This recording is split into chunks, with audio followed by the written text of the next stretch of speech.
Good morning, parents and children of St. Jude, Bramley North. Today is Easter Sunday, and it's Sunday, March 31st, 2024. And our lesson today comes from the Complete Children's Liturgy book by Katie Thompson, published by 23rd Publications. On Easter Sunday, we celebrate the fact that Jesus has risen from the dead and is alive. As you walk into the church, you realize that something wonderful has happened. A large bright candle shines out for all to see, and the church is decorated with beautiful flowers, a sign of new life. Today we will sing joyfully, Alleluia, Alleluia, as we thank God for Easter morning. So the gospel today is from the Gospel of John, verse 20, chapter 20, verses 1 to 9. Before sunrise on the Sunday morning, Mary of Magdala went to the tomb. As she got to the entrance, she saw that the stone had been rolled away and that the tomb was empty.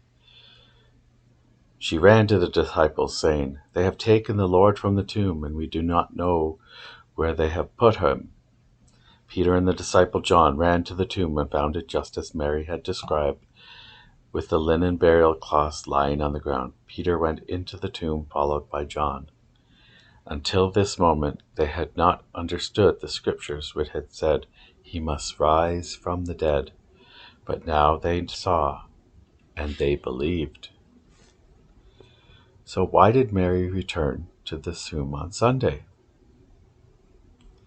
Jesus had died late on a Friday afternoon, and the women had begun to embalm his body with spices and ointments in preparation for burial, as was their custom. However, the Jewish Sabbath began at sunset on the Friday evening, and work was not allowed on the Sabbath, so they had to wait until Sunday to complete their task. So what did Mary find when she arrived at the tomb? And whom did she tell? She found the stone rolled away, and the tomb was empty, and then she ran to tell the disciples. As the disciples ran to the tomb, can you imagine what they must have been thinking?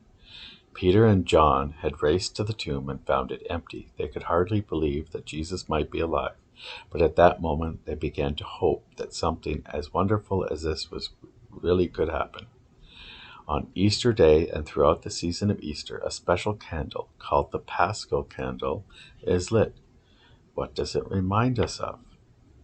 It reminds us that Jesus, the light of the world, has destroyed death and is alive. It is a symbol of new life. And what do we give each other on Easter Sunday as symbols of new life? We give each other Easter eggs. Just as the chicken and egg must break free from its shell to begin a new life, so too Jesus had to break free from death, and in the tomb he had the new life which God had promised to us all. That is the end of today's lesson. I hope you all have a blessed Easter, and I hope to see you all in church. Thank you.